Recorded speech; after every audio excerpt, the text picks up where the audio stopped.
ఇప్పుడు ఏపీ రాజకీయాల విషయానికొస్తే మొన్న వల్లభనేని వంశీ, నేడు పోసాని కృష్ణమురళి, నెక్స్ట్ కొడాలి నాని అంటున్నారు. దీనికి ఏమంటారు మీరు? ఏముంది వాళ్ళు ఆశ్చర్యపడదు. మీకేమన్నా ఆశ్చర్యంగా ఉందేమో అమ్మ. నాకు అసలు చాలా చాలా ఎందుకంటే ఎక్స్పెక్ట్ చేస్తున్నదే వాళ్ళు చెప్పిందే కదా. వెంటనే అరెస్ట్ వెంటనే ఒకళ్ళ తర్వాత ఒకళ్ళు ఆఖరి రోజు దాకా వెళ్ళాలి. వాళ్ళు రోజు దాకా వెళ్ళాలి. వాళ్ళు మొదటి నుంచి ట్రై చేస్తున్నారు. విజయసాయి రెడ్డిని పట్టుకోవాలని చూశారు. విజయసాయి రెడ్డి దొరకలేదు. ఇంకా దువ్వాడ శ్రీనివాసు ఇట్లా ఒకళ్ళ తర్వాత ఒకళ్ళ మీద వెంటపడుతున్నారు. వాళ్ళు అవి పర్సనల్ విషయాలు అయ్యేటప్పటికి కేసులు. ఇప్పుడు వీళ్ళది వచ్చేటప్పటికి రాజకీయం ఇప్పుడు పోసాని కృష్ణమురళి కానీ, వంశీ కానీ, కొడాలి నాని కానీ పర్సనల్గా విమర్శించారు, పర్సనల్గా తిట్టారు. ఇంట్లో వీళ్ళ విషయం అంటే వీళ్ళది సపరేట్. ఎందుకంటే రాజకీయ విమర్శ వేరమ్మా, పర్సనల్ వ్యక్తిగత దూషణ వేరు. వీళ్ళు వ్యక్తిగత దూషణకు పాల్పడ్డారు. అందువల్ల వాళ్ళ మీద సెక్షన్స్ పెట్టి యాక్షన్ తీసుకునే పరిస్థితుంది. సార్ కోర్టు ఎలాంటి శిక్ష విధిస్తుంది? కోర్టు ఇది ఎంతవరకు సబబు? ఎందుకంటే రాజకీయ విమర్శల్ని అరెస్ట్ చేయకూడదని సుప్రీంకోర్టే ఇచ్చింది. రాజకీయ విమర్శలు ఉంటాయి ప్రజాస్వామ్యంలో, రాజకీయ విమర్శలు ఉంటాయి, దాని మీద కేసులు పెట్టడం, అరెస్ట్ చేయడానికి కుదరదు అని చెప్పేసింది. ఇది రాజకీయ విమర్శ. అందుకని రాజకీయ విమర్శ పర్సనల్ విమర్శ, కుల విమర్శ అని చెప్పారు. కులం గురించి మాట్లాడాడు పోసాని కృష్ణమురళి. అవార్డులు వస్తే నంది అవార్డులని కమ్మ అవార్డులు అన్నాడు. ఇలా కులాన్ని కలిపారు. తర్వాత పర్సనల్గా బూతులు తిట్టాడు, కుటుంబ సభ్యుల మీద తిట్టాడు.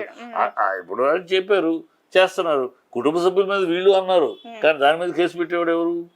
ఇప్పుడు కేసు అప్పుడు పెట్టలేదు వాళ్ళు ప్రభుత్వం. ఇప్పుడు పెడితే ఈ ప్రభుత్వం పట్టించుకోదు. అదే కదా వీళ్ళు అంటుంది. ఇవాళ ఈ కేసులన్నీ కూడా పాతయి. ఆ ప్రభుత్వం పట్టించుకోలేదు అప్పుడు కనుక ఇప్పుడు దాన్ని తిరగదొడతాం. రేపు అదే అవుద్ది. వీళ్ళు వచ్చినాక వీళ్ళు అవుతారు. ఇది కరెక్ట్ కాదు. ఇది ప్రజలకు ఉపయోగపడే విషయం కాదు. ఇది ప్రజలు సమర్థించేది, ప్రజలు ఆస్వాదించేదో కాదు. వాళ్ళకి ప్రజలు ఇవన్నీ పట్టింపు కాదు. ప్రజలకు కావాల్సిందల్లా మీరు ఇచ్చిన హామీలు నెరవేరుస్తారు లేదా. మా ఎదురు చూపులు అవి మీ అందుకు ఓట్లేసాం, మాకు అదేంటి, మాకు అది ఎప్పుడు 6 హామీలు ఎప్పుడు నెరవేరుస్తారు, ఎప్పుడు మా చేతుల్లో పెడతారు. మా 18 ఏళ్ళ పిల్లకి 1500 అన్నారు, ఎప్పుడు ఇస్తారు. మా ఇంటి ఉన్న ప్రతి పిల్లాడికి 15,000 అన్నారు, ఎప్పుడు ఇస్తారు. మా నిరుద్యోగ భృతి 3,000 అన్నారు, ఎప్పుడు ఇస్తారు. మా ఫ్రీ బస్ అన్నారు, ఎప్పుడు పెడతారు. ఫ్రీ 3 సిలిండర్లు అన్నారు, ఎప్పుడు ఇస్తారు. మా వాలంటీర్స్కి 5,000 కాదు 10,000 ఇస్తామన్నారు, ఎప్పుడు ఇస్తారు. ఇది వాళ్ళ ఎదురు చూపులు. వీళ్ళని ఎప్పుడు అరెస్ట్ చేస్తారు, వీళ్ళని ఎప్పుడు అరెస్ట్ చేస్తారు, వీళ్ళని అది కాదు వాళ్ళ ఎదురు చూపులు ప్రజలు. సో మీరు ఇది ఎంతో చిత్తశుద్ధితోటి కష్ట తీర్చుకునే కార్యక్రమం చేస్తున్నారు. అది అటు పక్కన పెట్టి ఈ చిత్తశుద్ధితో ఈ చేయండి, ప్రజలు హర్షిస్తారు, ప్రజలు మెచ్చుకుంటారు. అంతే చెప్తే వీటి వల్ల సమాజానికి కానీ ప్రజలకు కానీ ఏ ప్రయోజనం లేదు. ఓకే, ఇప్పుడు అసెంబ్లీకి రానన్న జగన్ అసెంబ్లీకి వెళ్ళి వెంటనే వచ్చేయడం కేవలం అనర్హత వేటు పడుతుందనే భయంతోనే వెళ్ళారా? భయం కాదమ్మా. ఇక్కడ టెక్నికల్ ఇక్కడ ఇప్పుడు వీళ్ళు మూర్ఖంగా ఉన్నారు ఈ ప్రభుత్వం. ఇప్పుడు 2014లో ఢిల్లీలో బీజేపీకి 3 సీట్లే, 70 సీట్లకు 3 సీట్లే వచ్చేది బీజేపీకి. మరి బీజేపీ అపోజిషన్ లీడర్ పోస్ట్ ఇచ్చారు, కాశ్మీర్లో ఇచ్చారు, తమిళనాడులో కరుణానిధి గారు 1 సీటు ఆయనతో పాటు ఇంకో 2 గెలిచారు, అప్పుడు తమిళనాడులో ఇచ్చారు. ఇక్కడ ఈ 10% అనేది ఎప్పుడు వచ్చింది? 10% అనేది రాజ్యాంగంలో లేదు. మన కాన్స్టిట్యూషన్లో కూడా 10% ఉంటేనే అపోజిషన్ అది లేదు. ఇది ఎందుకు వచ్చింది?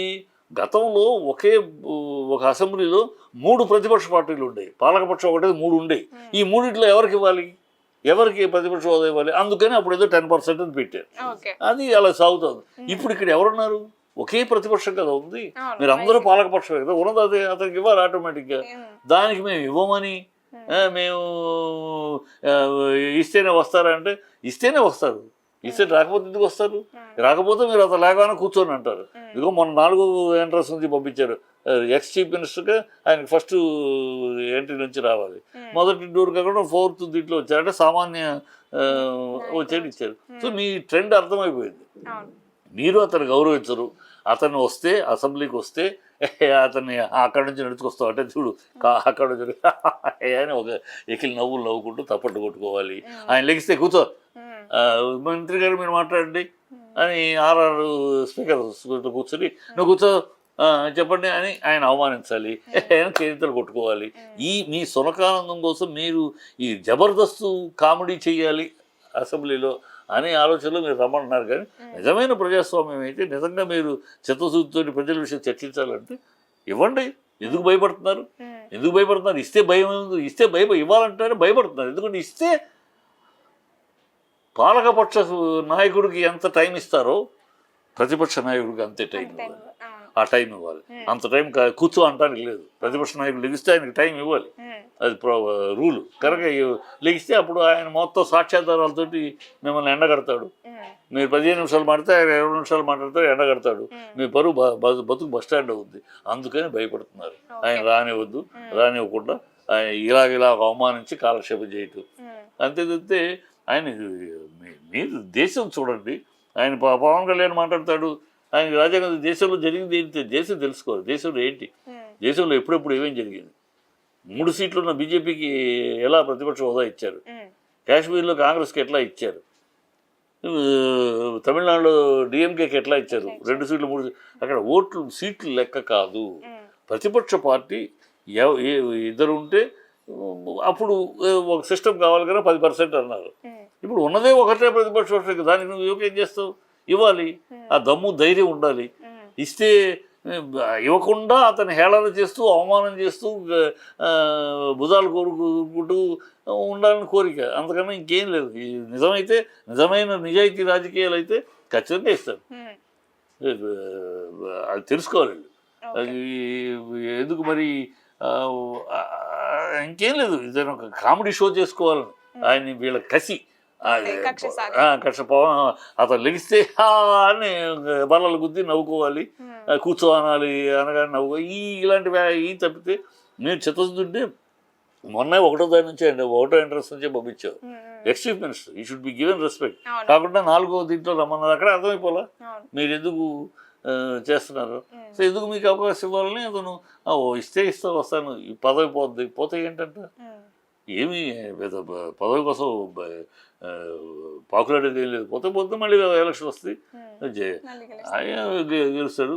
పోకుండా ఉండడం కోసం వచ్చాడు టెక్నికల్గా. ఎందుకు ఒకసారి వచ్చి సంతకం పెట్టి వెళ్తే మళ్ళీ ఇప్పుడు దాన్ని కూడా మళ్ళీ దాన్ని ఒక గవర్నర్ మాట్లాడి స్పీచ్ ఇచ్చిన గవర్నర్ ప్రసంగించిన దాన్ని ఇవాళ వర్కింగ్ డే కాదు అది అంటారు. ఏమనాలి? ఇంకేమనాలి? సో ఎంతకైనా తెగిస్తున్నారు అనేది అర్థమవుతుంది. అది చూస్తున్నారుగా, ప్రజలు చూస్తారు.